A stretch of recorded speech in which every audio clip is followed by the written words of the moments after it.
And we'd like to start with Caitlin Solis.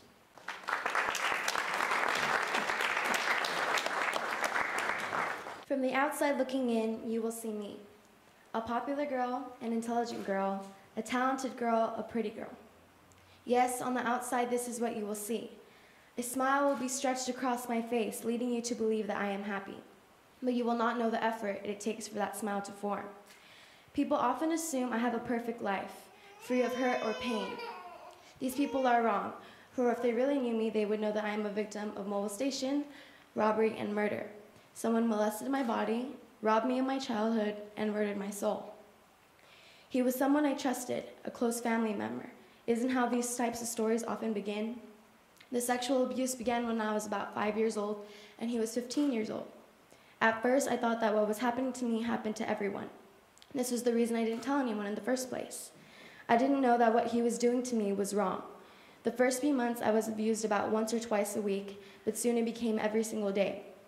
Soon, the abuse became a part of my daily routine. Wake up, eat breakfast, go to school, come home, get molested, eat dinner, and then off to bed. This disgusting routine continued for 2 years. With each day, I began to loathe myself even more.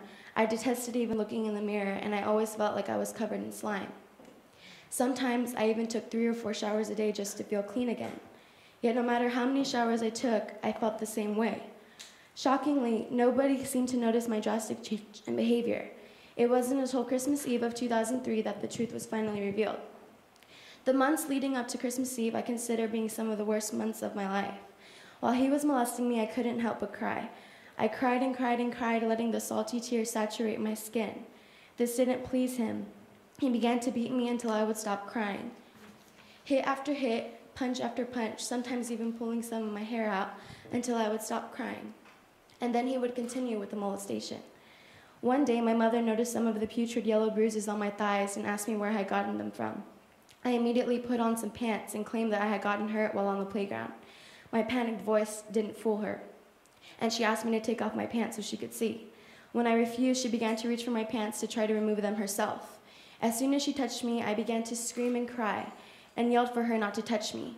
Immediately, my mother became alarmed and kept saying that everything was all right and just to let her see what was wrong. Finally, I relented.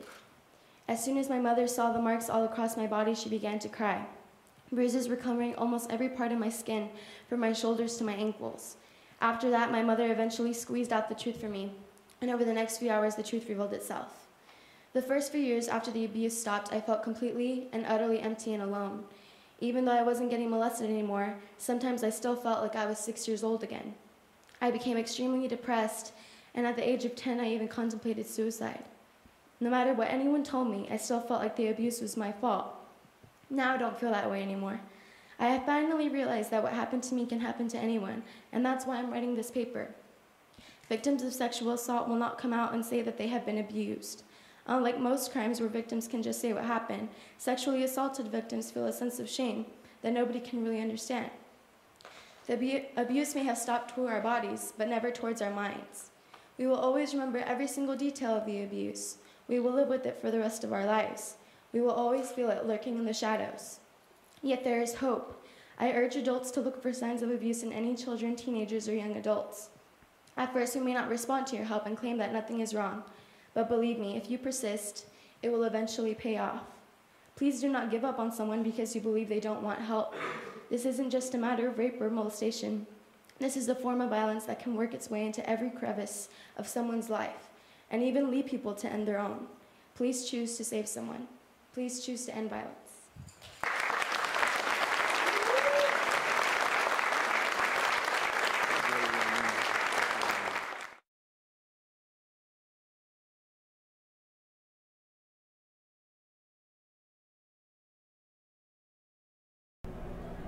We make this pledge because there is violence. Because people are too afraid to stand up and help. Because everyone is fighting a hard battle in life and thinks they're alone. Because I want everyone to go out and not be afraid to be themselves. Because silence is not always golden. Therefore, we pledge to end the brutal hate between people. We pledge. Pledge. Pledge. Pledge. Pledge. To fight violence with brains instead of brawn. To always treat others equally.